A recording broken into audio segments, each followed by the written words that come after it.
Hi everyone, good morning to one and all, and thank you for joining today's webinar, which is on AI as the HR co-pilot, and we will be decoding the future of work. And today I have three special guests as speakers in our panel, and I will be introducing you one by one. First, we have Sri Lata ma'am. She is a distinguished HR and L&D leader with over 25 years of experience across banking, telecom, IT, ITS industries. She's also a passionate educator, motivational speaker, podcaster, and leadership mentor. And she has inspired professionals and students through impactful sessions at renowned institutions and global platforms. She has also been recognized with multiple prestigious awards, and thus she brings a unique blend of strategic HR experience, people development, and thought leadership at today's webinar. So, welcome, ma'am, to the webinar. Thank you, Nilakshi. Thanks for the lovely introduction. And next, we have Dr. Neeraj Satnalika.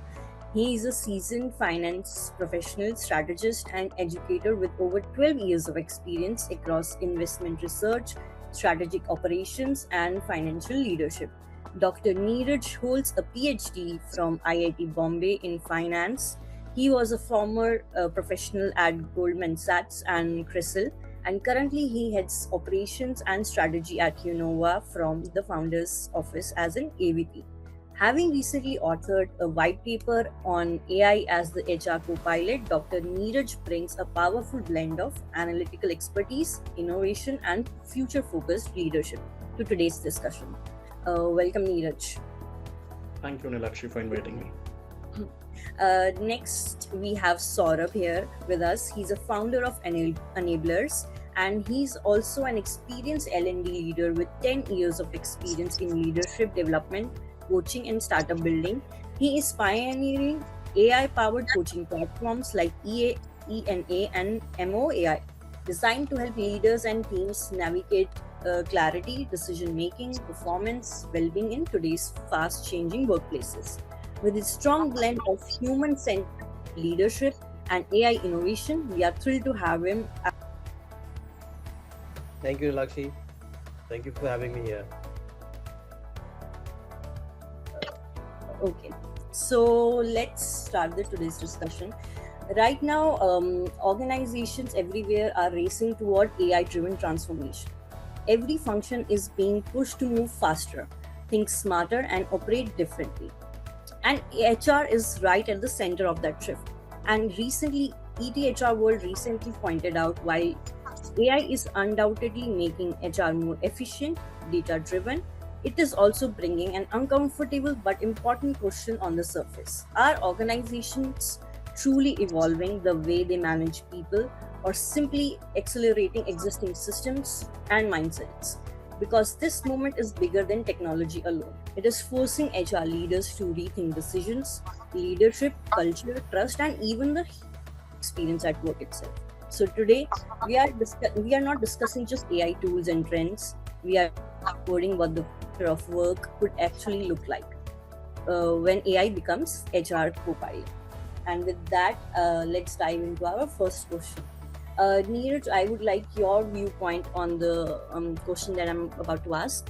Like, HR's mandate has expanded dramatically from payroll and compliance to driving productivity, agility, and AI readiness.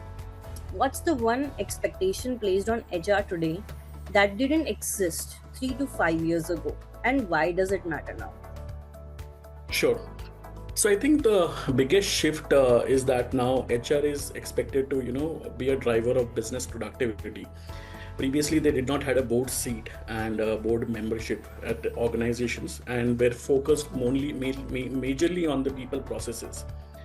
I think the shift has happened because of the technological advancements which we have seen. We have seen three major technology waves. I think what is very important, which is happening across the industry, is if you see internet connected people, mobile gave computing power, AI is adding intelligence as a layer to every device.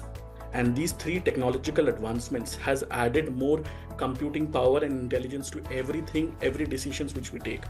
So rather than just focusing on the operational nuances, the conversation for HRs have now shifted to how they can make employees work smarter. Because I think one of the biggest problems, which even with AI, most of us is facing, is everyone knows how to use AI, but very few can use it smartly, right? So the question is, how do HRs help in ensuring that the employees are working smartly? How can they create an AI ready workforce? And how can they improve organizational capabilities so that without adding to the headcount, they can drive more productivity and efficiency in the organization?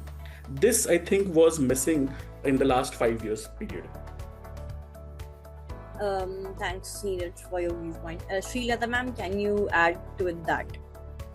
I agree with Neeraj. While HR to a large extent, I may sound a little cliched at this. What I'm going to say is, has been very transactional. Now it's slowly moving to a strategic growth. And what Neeraj said, I echo with it.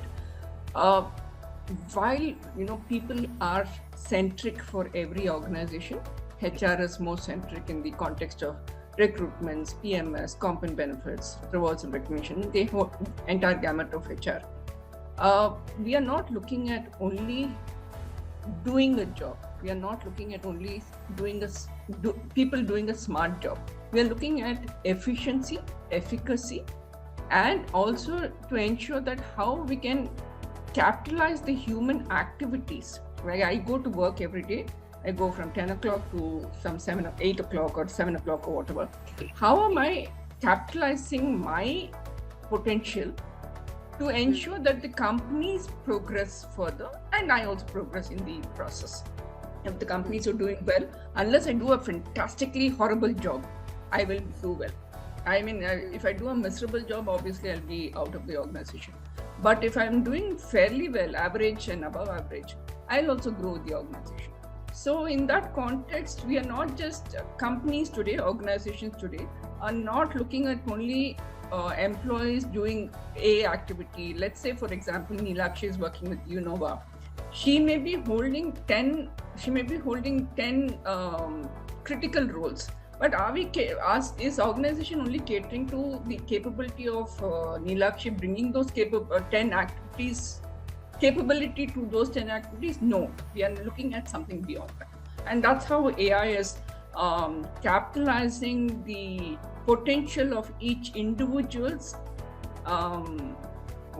potential of each individual's know-how, technology, and understanding of how she can do better, she or he can do better.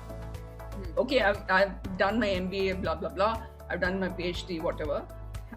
How am I bringing my expertise from yesterday to today even more better? That I think technology has improved. Thanks, Neeraj and ma'am, on your viewpoints. Next, Saurabh, I would like your take on that. Let's clarify that one core concept. What exactly do we mean by AI as the HR co-pilot, and how has it fundamentally been different from automation or a chatbot? That's a very good question actually. Let's understand the co-pilot meaning remains the same as a pilot sitting with the pilot, right, in the cockpit. And that's how I think the origin has happened and people will understand it better. I think it's important to differentiate this clearly how we started. First is, earlier we were talking all about automations, they still exist, but it was more about how we can execute a task faster, Right. And then we moved to chatbots where people are looking for, getting their queries answered, that too at speed. I'm not there, nobody's answering as a human. You come there, you just chat, get your answers, and that's it, right? But Right. Copilot actually, how it is helping is sitting with you, along with you. The whole role is to help you think better. How does it work? A co-pilot sitting in the cockpit helps to optimize the entire process, helps the pilot, to do better, think better, take faster decisions. That's how it is. So a co-pilot, just doesn't replace humans.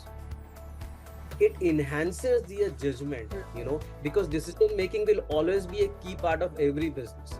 For example, while we were building Moe, the agentic AI coach, which actually democratizing the entire coaching space, is not just a tool to give answers, but a thinking partner that asks the right questions very similar to how a human would ask, and so that individuals can arrive at a better decisions themselves. So we would have all these things getting automated. The complexity is increasing more and more. The whole role of the HR will be to how to take decisions in the entire scope of work. And that's how Copilot will work, sitting there, helping me think better, optimize things, and take better decisions. That's how the entire Copilot will explain that. Thanks, Saurabh, on your viewpoints. Neeraj, do you have your take on that? I agree with what Saurabh mentioned. In fact, I think this is where exactly 80-20, reality becomes very important. And many times people have often asked that, is AI going to replace humans? I think the answer is not that AI is going to replace humans. AI is only going to assist in decision making for the humans. 80% of the mundane task is going to be done by AI. Every organization sits on a mammoth amount of data. Unfortunately, that data is not helping drive decisions, and that's exactly where AI comes into picture. AI will surface insights, it is going to identify problems, and it is going to help you understand and recommend some actions. Eventually, the decision making lies with the humans. The entire decision making part, the entire creative aspect lies with the humans. So, and that's why it's more like a co-pilot, so that a maker-taker concept is there in the cockpit. When the pilot is taking a deviation, there's a record which is done by the co-pilot, and that's exactly what is the role of AI in today's time. Thanks, Neeraj and Saurabh. Your viewpoints are expanding the knowledge of AI as HR co-pilot. Next, I want to ask, many organizations have invested heavily in HR tech, yet leaders say data availability improved, but decision quality has not. Why does more data not automatically mean better decisions, especially with AI at the forefront? And what can we do to improve that? I would like Srilata ma'am to take that answer first. I think workforce itself has transformed over the few years. The last 10 years, a workforce has completely transformed. Like I said earlier, it was moved from transactional roles to a more strategic role. So if you ask me this question saying, is transactional roles completely redundant now? No, the answer is still no. There's a lot of companies at every level, especially from the freshers level to the middle management, they do a lot of transaction roles. So to that extent, like Neeraj mentioned, are we not going to have jobs in the near future or future in the sense? No, we will continue to have jobs. Having said that, yes, we will have to upskill, we will have to reskill continuously. There's no doubt about it. How has workforce transformed to ensure that we are more productive? Like again, echoing what Neeraj mentioned, we are ensuring that our capabilities are enhanced. When I say we, the organizations are pushing so that every employee's capabilities are enhanced, potential is enhanced, and so that, where L&D also comes into the picture, we constantly are being trained on technical skills, cross-functional skills, and soft skills. So unless we get trained on all these things, and as an employee, I am adept to that kind of training, I will be out of the job.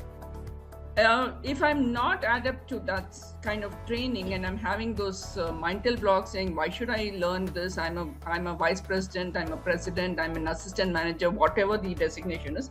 That's where I think things will change. Yes, it's also accelerating the demographic change. Demographic not in the context of religion, but demographic in the context of human capabilities.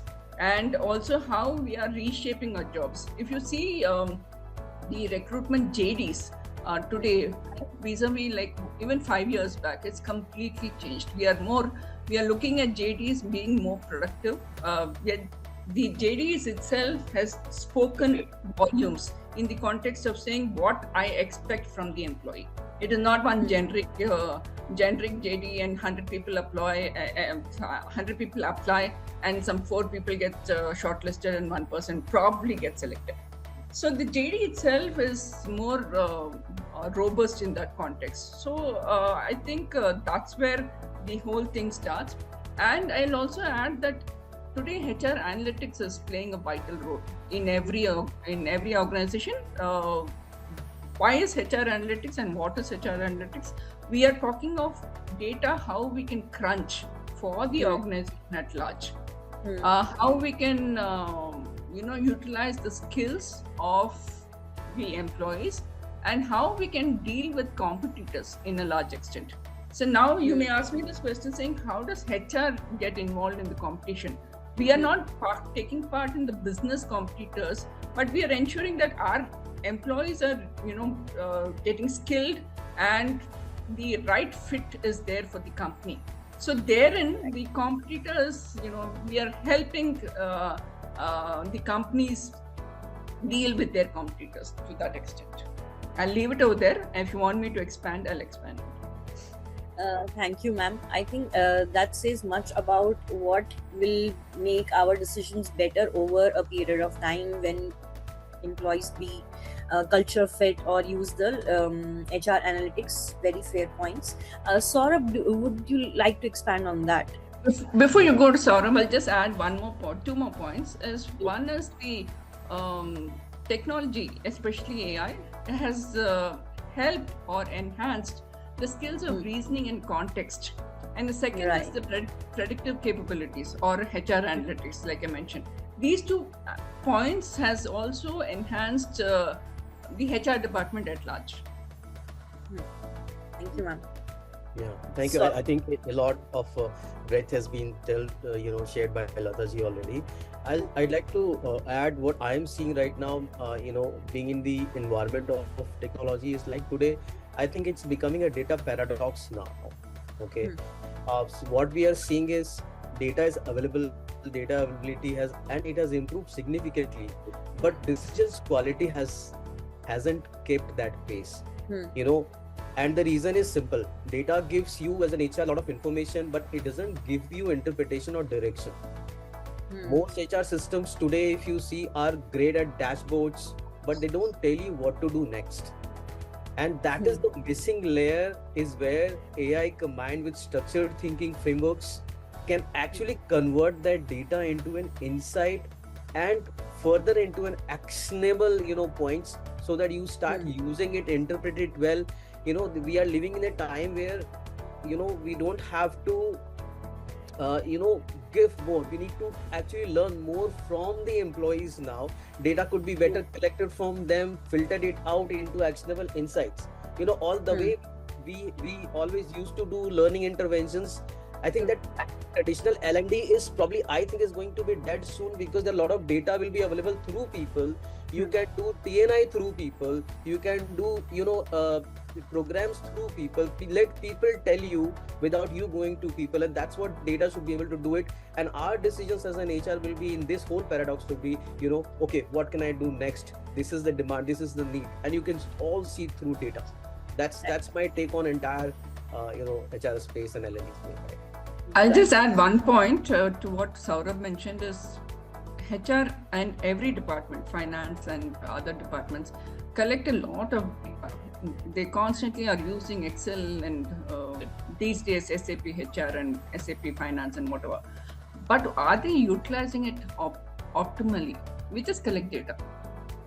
Okay, they want a report. Let's say Neelakshi is my reporting manager. She wants a report, I send it. But how are we using the data? That's the problem. We are just collecting data. I think that mindset should go away. Right. That's the paradox.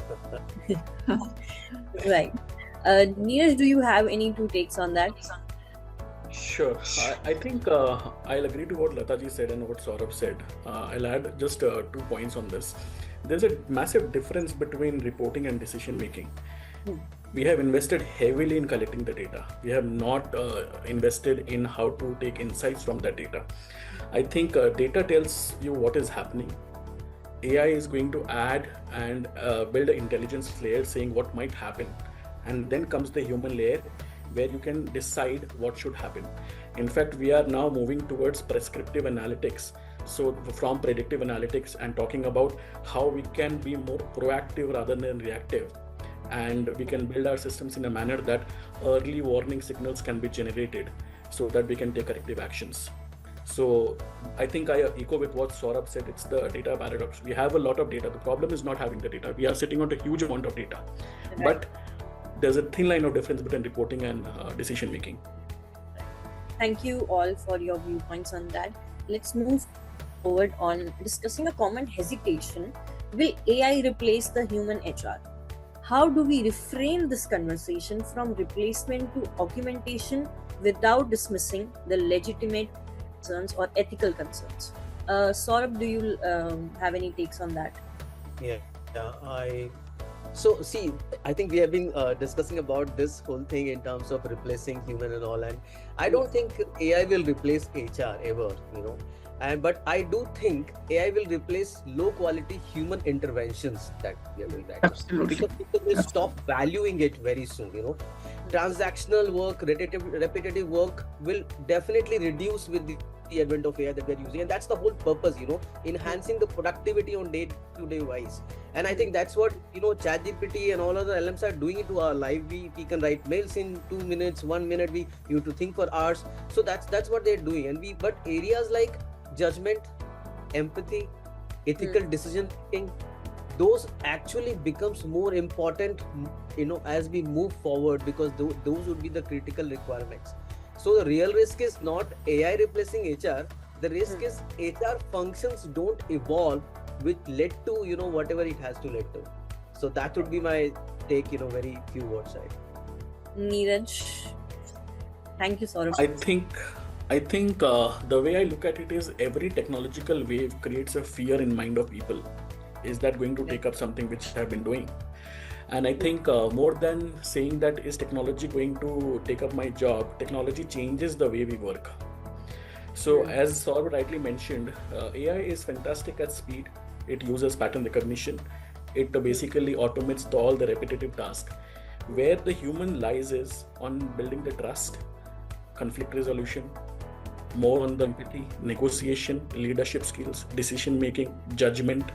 So these are the things where AI will still not be able to do will not be able to be very accurate. So the problem is not AI is going to replace people. Problem is AI is going to change our way the systems are operating, and anything which is more mundane is going to be replaced with system and processes, and humans will be more dedicated towards decision making and things which are more intangible in nature. Right. Thanks, Neeraj, for your inputs. Ma'am, next question I would like to ask you, if AI is the co-pilot for HR, what must remain uniquely human in HR? Where should we deliberately keep human judgment non-negotiable? What are the use cases or instances?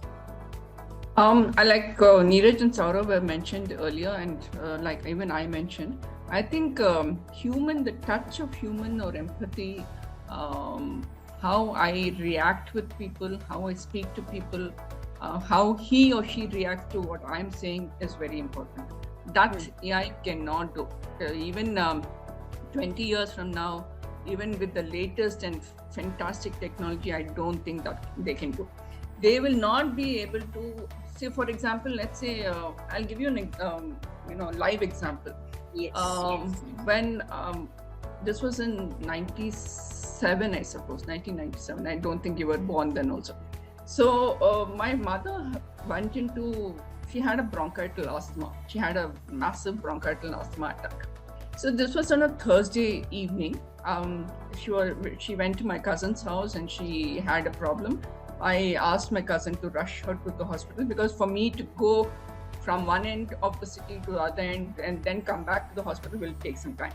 So I asked her to rush her to the hospital, and my brother-in-law and me were pretty close to the hospital. So we rushed her and she was stabilized. Friday, I spoke to my reporting manager and I said, I will not be able to come into work. My mother is in the ICU. And nobody with certain little amount of intelligence will understand that you don't put any patient in the ICU for a small cut in the finger or something like that, right? Only if it is critical, you admit a patient in the ICU. So first thing she asked was, she did not ask, how are you, how's your mom, has she stabilized? Do you need any help? The first thing she asked is, do you have any work pending? And that made my blood boil. So I think those kind of empathies, AI can never replace humans. Having said that, again, going back to the example, I think we humans should be more sensitive, more humane in a large extent. Not look at employees saying, okay, she's another product or she's another person to do the job and the company needs to progress. You must have read a lot of aspects in the LinkedIn recently. I think there was a cartoon somewhere recently, I think 2 days back or 1 day back, I saw it, that in US, when somebody resigns, they hug him and say, keep in touch. In UK, somebody says, okay, if you want your family to be taken care of, don't worry, you reach out to me. In India, somebody resigns and the IDs and everything else is logged out within 5 minutes. So I think the human touch is somewhere missing. And we as Indians are so rich in our culture and are so family oriented. I don't find the need, or I find it very uncomfortable why we are aping the West on all these aspects. Because we are so family oriented, West is not. And why are we aping them on that? So I think in the context of answering your question, humans cannot replace AI. While saying that, I will emphasize that every reporting manager at various levels, from a team leader to the vice president to the CEO, has to be empathetic. Of course, when I was working in GE, there used to be employees saying, my grandfather passed away, grandmother passed away, again grandfather, grandmother. So I said, for anybody, there will be 2 sets of parents, 2 sets of grandparents, one from the paternal side, one from the maternal side. How many grandparents and grandmothers are you having? So all those things, yes, the AI can probably identify, but and you have to be a little more strict with such employees, but you have to be empathetic. You have to understand what the other person is going through. Right. So these things are emotional driven, and that's where the employees makes a difference also. If my reporting manager had said, hey, don't worry, you take 1 week off and come back after 1 week, take care of your mother, I may not have got a promotion, I may not have done a great job, but that level of understanding of the reporting manager for my problem would have been fantastic. That creation in the mind is very important. So I think empathy is very important. How one is treating each other is very important. AI can never do this. Thank you so much, ma'am, for your insightful take and your stories for sure. And Sir, do you want to add on to that? Yeah, just quick takes. Like I think there are around 3 things that I believe must remain deeply human. It's like, one is the judgment in ambiguous situations. Second is decision making, or you can say an ethical decision making, which remains human. And third is what Lataji said in terms of the deep human meaningful conversations that will remain there always, and that will remain human. AI can support thinking, but accountability and final judgment have to remain human, right? That is also why we strongly believe in a human plus AI model, like ENA we have, where you combine scale with depth. Let me give you a use case from our MOE perspective.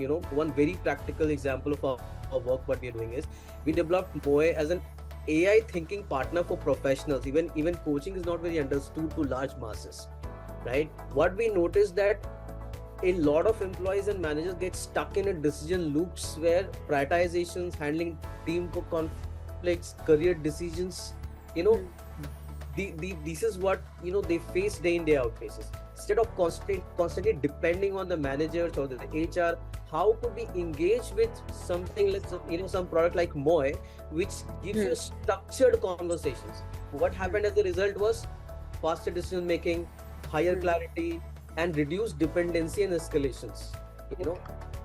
And the biggest learning for all of for us was, in this case, is like, people don't need answers, they need better questions to be asked. Wow. They are already we are already in a lot of input mode every time. Somebody need to ask us right questions. You should look at my use cases these days on Insta and completely on Moe, where we are talking about, if somebody would have asked you this question, this problem would not have happened, or this problem would have been solved. So it's all about asking the right questions at the right time, in a way that other people are able to find the solutions on their own. I'm talking about enablement. I'm not talking about giving you answers for you. The best thing that we can do, see, AI today is not giving you any decisions. I was looking at some of the questions being asked, because it's actually popping up in between.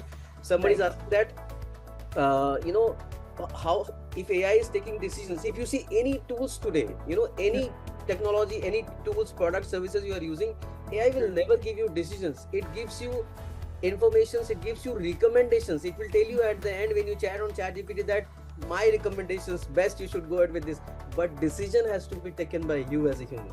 It's your thing, and that's the thing which will never be taken away. So that's what thing on how we are shaping Moe, and how it is actually helping people to find their answers rather than giving it. That's the right way we are using AI today. That's I'll just take Neelakshi, I'll take 20 seconds to answer this. Saurabh, completely I agree with you. I also will add one point saying, so let's say Neelakshi and I have a conflict. So the reporting manager should not take AI's help saying, hey, these both are having a conflict and this is the reason and what is their result. You cannot ask AI these stupid questions. You should understand what is the problem with Neelakshi and Srilata and what are they fighting about.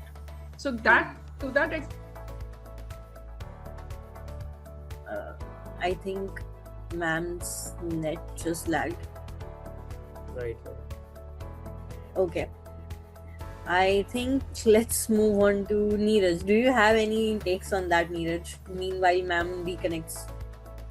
I think I'll just say what Saurabh mentioned. AI can provide recommendations. It cannot, and supporting evidences. It cannot take decisions on behalf of humans. I think one thing which is very important for us to understand is, in human resource, the human complexity cannot be automated. Right. That needs to be dealt with care. That is where human resource is going to be very important. The rest all can be automated. Thanks, all of you. Also, till the time ma'am comes, I'll tell you, just chats are popping up in terms of questions. I will take those questions. So I'm just covering that one of the aspects is like, we need to look at that what can be catered and what cannot be catered. With the advent of AI, like if we have a tool, that is fine, but we need to see that are we able to? Is there a space where we're not able to give first level of support, and there are thousands of them? Okay, Right. so we should cover that space, get actionable insights from those space, but you can actually first level of support, AI act as a best possible environment today where people are going to AI. The first reaction is AI, but the entire thing is very reactive the moment I say that, right? But still you have a first level of support, you get some idea out of it. But somebody needs to ask you the right questions. That I'll go back to that, so that you like madam was saying, in terms of conflict and all, somebody needs to ask you the right questions as per you as a person, not a standard, right? No, not a standard question. So it needs to be hyper personalized. Ask the right questions. Your level of problem is different than anybody else managing conflict, so like that. So that's the whole thing. We need to understand that it's available. We can go chat out first level of support. However, we need to see that what we are deriving out of it and how we are taking decisions. Right. Thanks, Saurabh, Neeraj, on that. It was a very rich discussion on that question. So, looking ahead to 2026 and beyond, if an organization fully embraces AI as HR co-pilot, what does HR function looks like in the year ahead? What's HR and how they spend their time, make decisions, and create value for every stakeholder involved in the ecosystem? Neeraj, would you like to take on that? Sure, I think HR professionals will spend less time in chasing for approvals, building reports, compiling data from different sources, performance data, be it attendance data, or be it, collecting any transaction. These are all things which can be automated. These are things which can be collected in a click of a button. I think where people are going to spend majority of the time and where they should ideally is to shape the workforce strategy for the next decade, to build organizational capabilities. As Lata ma'am mentioned, that if an individual performs better, then the organization grows, and if organization grows, the human grows again.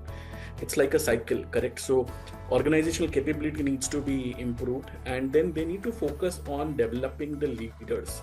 I think one of the biggest problems which many organizations even today faces is the +1 in every team is missing, because the training has not happened, and that has not been that is on the checklist, but unfortunately the time never came to work on that checklist.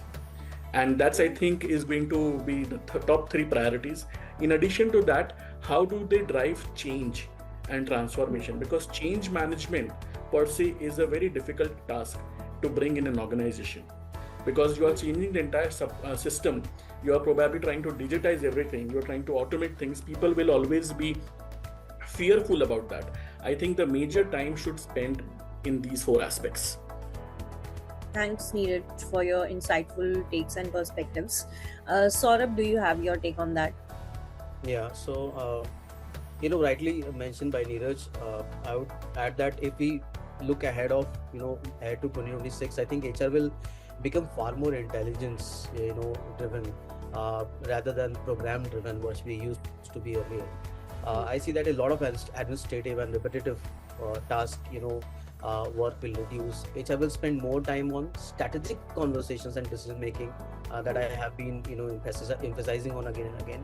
And most importantly, every employee will likely to have access to a thinking partner. Okay, and that's what an AI co-pilot should do. That helps them to navigate work and growth on daily basis without being actually taking them to a workshop, without being them taken to a session. It should become a part of the workflow, and that's how the productivity and change is going to happen in future. Everything that we do today, in terms of interventions, I come from a hardcore L&D background, so I talk about interventions. We should look at how it become a part of the flow of the work, and so that I don't have to take a break. I'm outside, I'm doing my sales, I have this query, I just handle this problem and just go out and then chat it out and resolve it right then and there with respect to my level of intensity of problem. That's what AI should be able to do to build this growth on daily basis. That's the shift we are building forward, even with enablers. And couple of more important points we should take care of in mind is the ethics and the trust, which is very, very important. Today is a time when there will be a lot of people building a lot of products. They will come to you and everything has a good intent to do that, right? But simple guardrails I would highlight, which is first, transparency is very important thing. People should know when they're interacting with AI. Second, and second point is human override. There should always be a human in the loop, right? Whenever we are interacting with it, there has to be an AI and human thing. And third important point would be where clear data boundaries are set when you're looking at ahead in the AI. Okay, there will be lots of products and solutions coming up, but are we looking at these transparencies, this human override? Like if I give you an example of Moe, we have built guardrails in Moe. It identifies issues related to deep mental insecurities, sex, suicide, sexual harassments, and then it actually starts recommending you to connect with a human coach. Wow. So that bridge needs to be always there. So we need to build something or opt for something as an HR which is very ethical, safe for our users, with clear boundaries defined in terms of how it is going to help us and how it is safe for our users. You have heard of many issues with open space, things that has happened, right? So because at the end of the day, trust is not built by how powerful your AI is. It is built by how responsibly you deploy it in your company so that your people are safe. That's how we should look at, see, everybody is selling, but nobody helping them to buy. There's a lot of decision ambiguity even in terms of deciding today for the HR that what all we should buy, implement. So we need to look at this 2026 very important in terms of understanding that what all it can do. Is it safe, not safe, ethical, trust, transparency? Human override is always needed, because decision always lies with you. And of course, with the clear data boundaries set, there has to be boundaries in terms of what AI will do, what human will do, and how it can augment the entire thing. So the 2026 is AI plus human. That's how I look at it. That's very interesting and very expensive take on HR in the loop, Saurabh. Thanks for that. Do we have Srilata ma'am here? Ma'am, I will just repeat the question and then you can share your viewpoint on the same.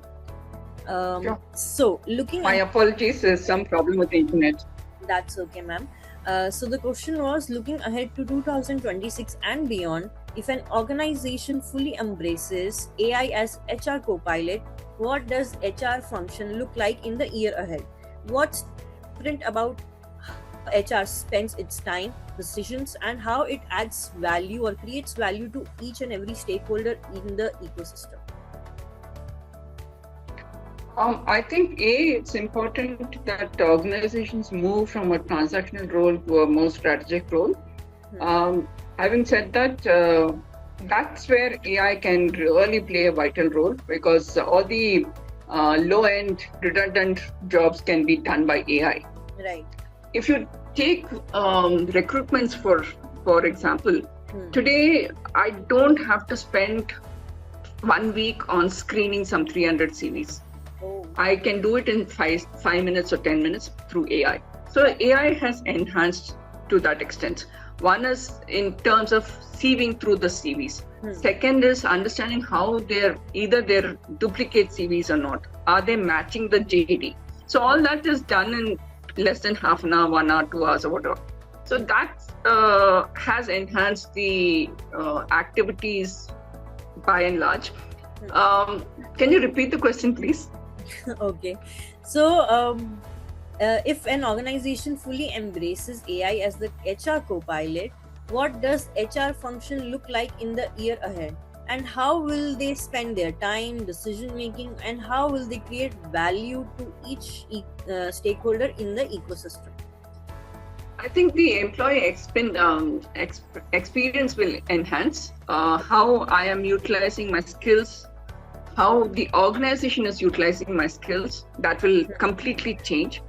The other aspect is the proactive interventions. How do I need, like earlier what Neeraj mentioned, am I going to be reactive or am I going to be proactive? That's going to be a game changer. To a large extent, till date, we have all been reactive. Okay, this is not working, hence we have to do this. In future, I think is going to be more proactive.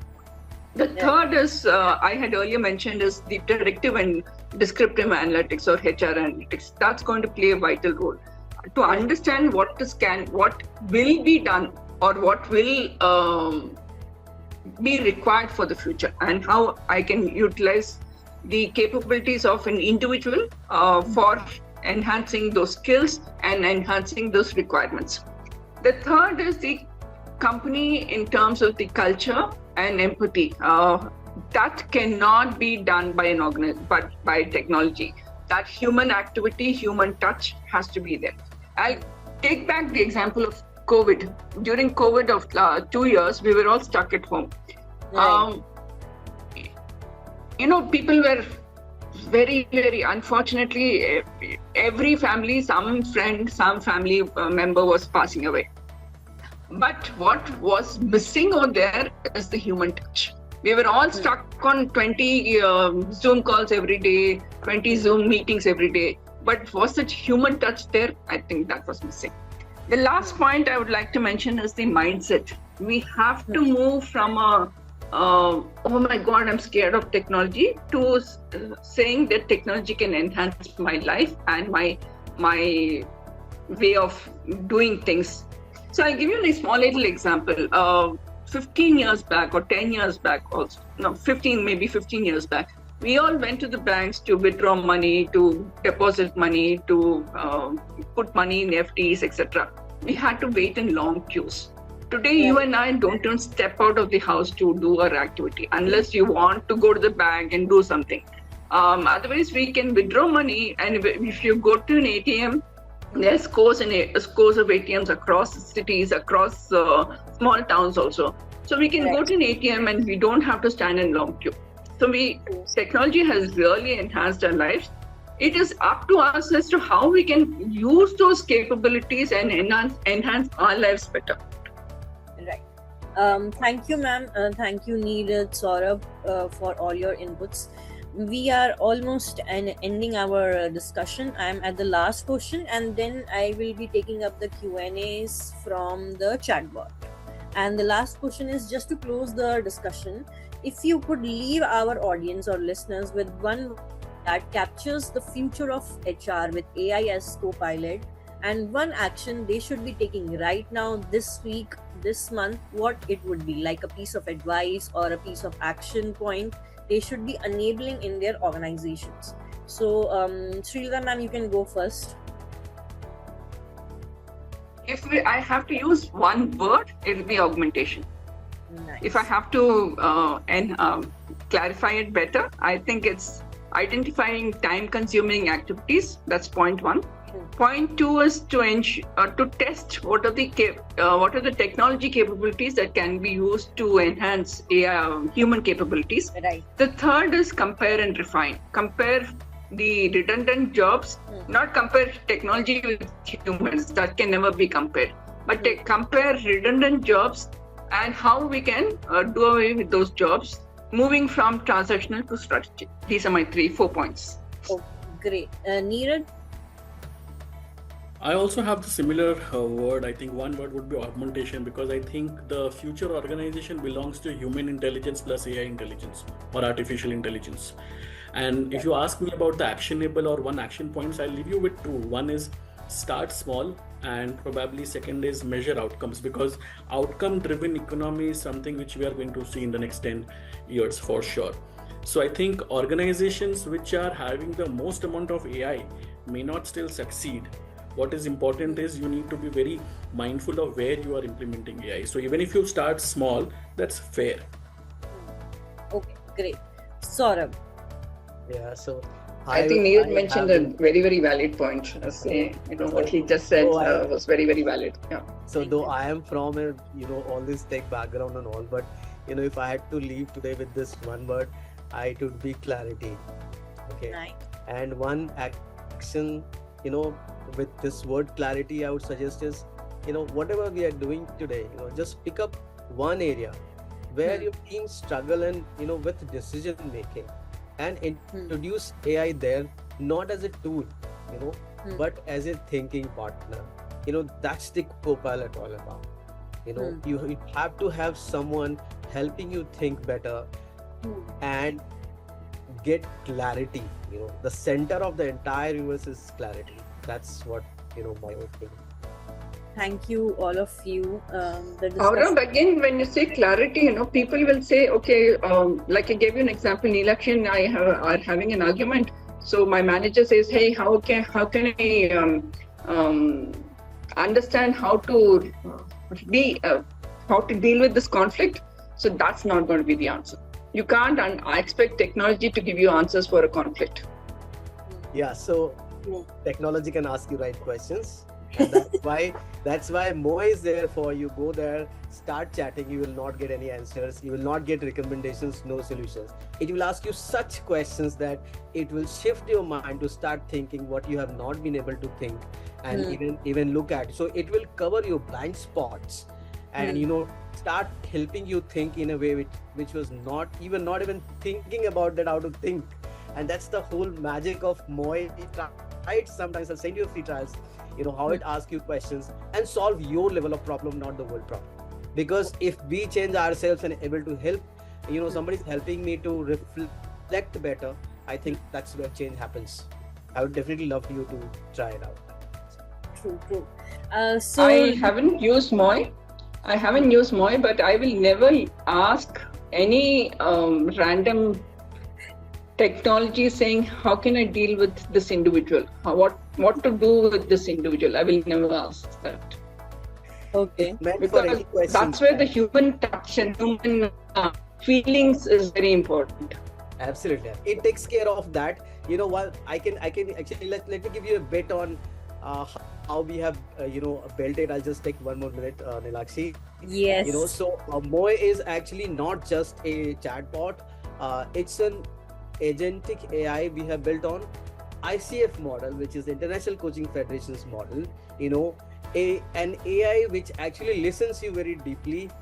It's emotionally resilient, builds a psychological safety around you when you chat with Moe, and it's a non-judgmental model, completely compliant with the ICF competencies, and it will not give you any. But still, they're not humans. They're still not humans. They're still not human, and that's what I said. Actually, we were not there because of the net issues. So we have built guardrails, and it identifies issues related to deep mental insecurities and start recommending you to connect with a human. And that's where our next bridge comes, Ina, where you have human coaches available. It doesn't cross that line. We have built those boundaries, and it's more safe and ethical place to chat. So it doesn't harm users. That's how it is built. Right? Okay, great. Guys, let's take up some questions from the chatbot now. Yeah. Okay, so one person is asking, how reliable is AI for decision making, considering it hallucinates and it depends on past data? If there are errors or variations in data, it is also bound to make errors. Let's take Neeraj's point of view on that. Yeah. I'll just say 2 lines on that. I think problem is we are probably trying to treat AI as an autopilot in that case. AI is a co-pilot. There's a difference between co-pilot and an autopilot, right? So you need to understand what is the role of a co-pilot. AI can definitely hallucinate if the data is incorrect, and that's exactly where the judgmental part of human comes. I have been asked this question multiple times, and my answer remains the same. AI is not going to replace jobs. It is only going to change the way you work. Great. Let's move on to the next question. Uma asks, people are using likes of ChatGPT for therapies now. How can HRs use it for culture building and wellness? Srilata ma'am, you can go ahead with that. I think culture building and wellness, I still may not use technology, or I'll probably use it at a very elementary level, even if I do use. Because culture is something which is very dynamic and very human. So I can't say, hey, do this. That's where policies come into place. And, you can draft a fantastic policy. You can ensure that people are following it. You can drive people to follow it. But Right. Culture is something which is very, not just policy driven, not just some words, fantastic English and things like that.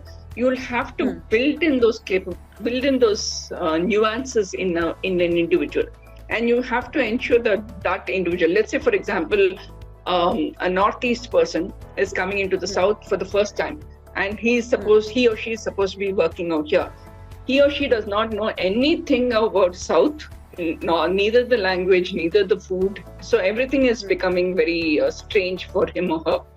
So does technology help that, or enhance that, or reduce the stress that he or she may go through? I don't think so. It's the individual that I can, let's say, for example, Nilakshi is from Northeast. I can speak to her very often. I can say what South does, what Northeast does, what do you do for Diwali, for example, or for Dashera, or what is your festivals that is very famous, vis-a-vis Sankranti, what we do here. Sankranti is in Telugu, Sankranti is in North, but in Tamil we call it Pongal, and things like those. Those cultural activities, cultural build between individuals can never be done by any technology. So I think to that extent, the human touch should be there and will be there. Okay. Let's move I on just to want to add a point to this thing. So 2 things completely on a tech perspective.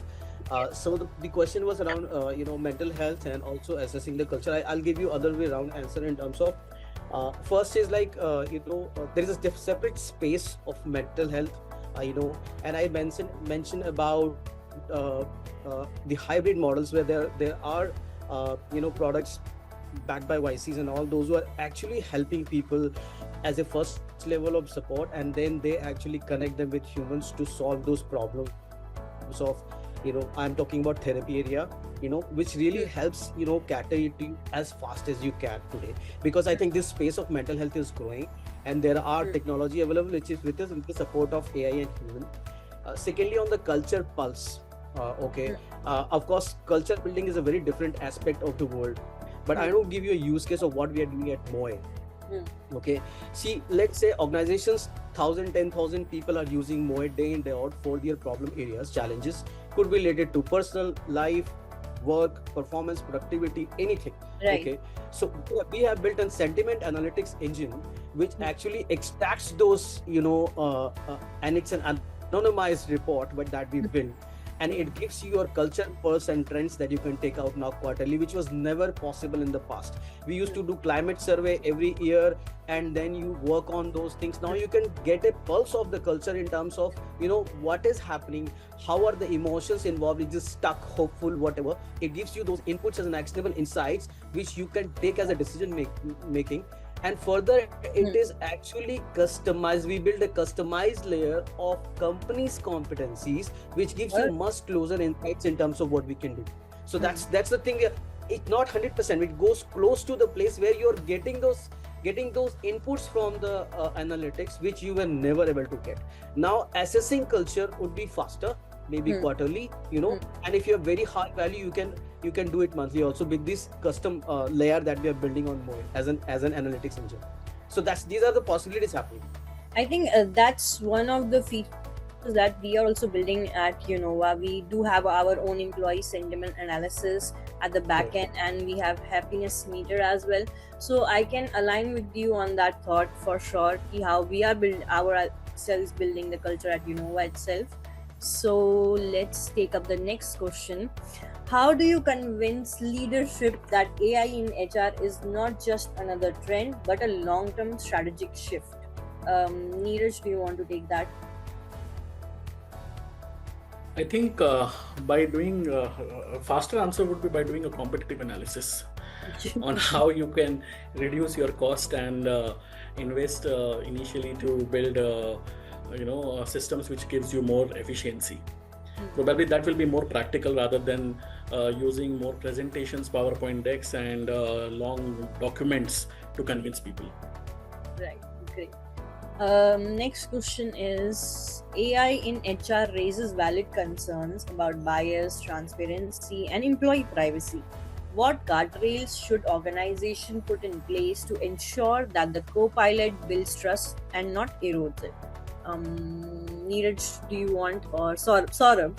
Let's So actually, organizations do not have to build guardrails; they need to validate guardrails in the product itself, right? So if you ask, like I mentioned about Moe, we have built guardrails, and this is I mentioned about how we are helping HR to understand that this is the right fit for you, rather than selling it to. Yeah, so it's about we need to show them how does it work, how the boundaries are set in terms of in terms of it is ethical, safe, transparent, and not able to harm our people. That's the first thing, in terms of what we do, what we don't do, right? So if you talk about a generic product today, it will do everything: recommend, consult, advise, do mental health therapy and all. I don't think that's the kind of world we are going to move towards. We need to make sure that we are safe. Secondly, in terms of architect, when you talk about privacy and all, right, we need to validate if the organization and the product is using privacy by design architecture, end-to-end encryptions, which your IT team can very well validate and look at it. And most importantly, which was not asked in the question, is the product following those AI DPDP policies or not? Which you answer a lot of questions of yours in terms of validating a product before even taking it. And privacy is this meeting is being recorded. This question I face almost in every interaction that happens, that how my users are safe and chats are secure. We need to ask the right questions again, in terms of validate the product. Okay. Very valid points from Saurabh. We'll take one last question and then we can wrap it up. How can we use AI effectively in HR function as analytical skill important from human to give answer? Srilata ma'am, do you want to give a shot on that? Sure. In all aspects, one is I'll start with recruitments. In recruitments, redundancy, duplication, time reduction, everything can be done through AI. Like I gave you an example before that my team was spending about 1 week to see through 200, 300 CVs. Now it can be done in half an hour's time. The second aspect is, I think a couple of them, Neeraj and Saurabh were mentioned, maybe not have mentioned as PMS, but they have mentioned in terms of technology.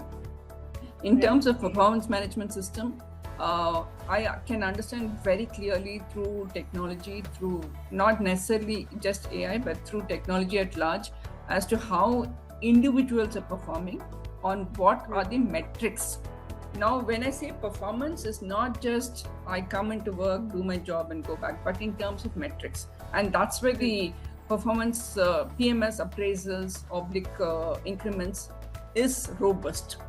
Today, what's happening is it's more of a what I believe, what I think I believe. Not even I believe, what I think I believe. Let's say Saurabh is my reporting manager, and Neelakshi and Srilata are his teammates. So I may have a good rapport with him, and you may not have a fantastic rapport with him. You come do your work and go back. But I kind of share a rapport with him. So he thinks that I'm doing a good job while I may be doing an average job. You're doing a fantastic job, because you don't share that rapport, he gives you not so good appraisal, not so good increments. Those things can be done away with. So technology will give you this complete predictive analytics, saying, hey, this boy has done a good job. This boy has not done a good job. And these are the reasons, or these are the areas where he or she has to improve. So that can be enhanced. Third is again R&R. What metrics? What is my R&R, rewards and recognition, beyond the normal appraisal? So those metrics for each position can be defined very, very clearly. It is not so far. While even I have done this, I have created metrics for each of the positions. I have done it to a large extent, sitting with the managers to understand what each position is. While technology can be very precise, when I'm sitting with the managers, there's still an ambiguity. There's still my thought process. There's still something which can be done, may be done, should be done, would be done. But in terms of technology, there's absolute pinpoint precision over there. So that is another aspect. Competency mapping. That's what is competency mapping: skill matrix, skill enhancement, and skill matrix. So that's again an area which can be very, very precision driven, very, very accurate, and there'll be no ambiguity. So supposing, let's say Saurabh has been my manager today and he's moved out to another role, and Neeraj is my manager henceforth. He does not have to say, hey, what have you done in the past? I have no clue. It's all there in the data. Because these are very, very precise. It's not, emotion driven. It's not person to person driven. I may have a good relation with Saurabh. I may not have a good relation with Neeraj. That's all done away with. So it is very precise. Now Neeraj will say Saurabh has given Srilata a good increment because she deserves it, not because she has a good rapport with Saurabh. So those precision points and data points will give you the accurate results. Great. So thank you, ma'am. So recruitments, performance appraisals, or PMS, R&R, competency mapping, and of course, comp and benefits. Great. Saurabh, do you want to take next? Like your take on the same question? Because we are wrapping up. I think Lataji has covered all the aspects of HR, and I think everywhere we need to see that the problem area in the company today, and if we do this, what is the productivity, what is the XYZ matrix that I would be able to achieve in terms of speed, agility, transparency, all these things we need to check and start implementing one thing, at the core, and make sure that we are deriving some actionable data insights from it in anything that you do. Like Lataji mentioned about the a transparent appraisal process. We all know how does it work, right? If we do not have something, AI could help us with that. I think I would welcome such kind of products if we have, like that. So identify one area which eases the productivity. Today, let's say an HR spends a lot of time in screening resume, interviewing them, getting them to my manager. If all these things gets automated, that HR would spend time on doing more strategic work. So we need to that how it is improving our productivity, how it can give us more leverage on the data insights and actionable insights, and those are the things we should start adopting slowly, and work on it. And that's how we should look at. And the questions we should ask the service provider or product provider is the security aspects of it, the legal aspects of it, and integrations with our existing systems and processes, which is very important part. That and just look at products which is simply made. Don't look at the complex products, big products and all. That their startups are doing wonderful job in making products which is affordable, comes in your budget, has a very modular structure, built by privacy and design architecture, and it gives you edge on technology also, and you could do much more. Also look at the support system.